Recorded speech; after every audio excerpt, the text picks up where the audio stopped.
asalaamaaleykum wa rahmatullahi wa barakaatu.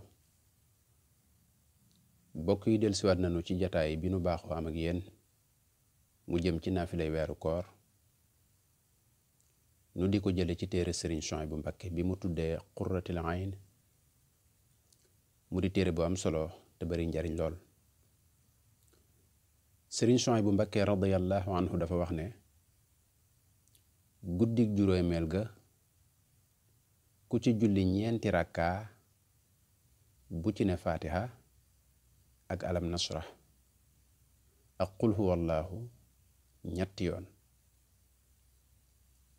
guddig juróomeel ga ku ca julli ñeenti rakkaa bu ci ne faatiha ak alam nasrah ak qul huwallahu ñetti yoon mel na ni ku xaj junni yoon umra junni yoon.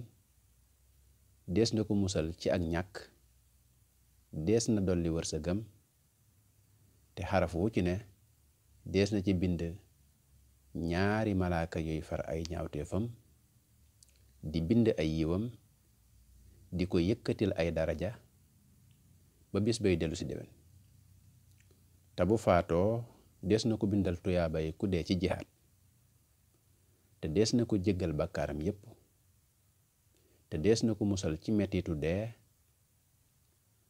te faw dana am ngërëmul yàlla, te bu faatoo dees na ko ubbil ci bàmmeelam bunti àjjana mu da ca xéewu ba kero bis pénc.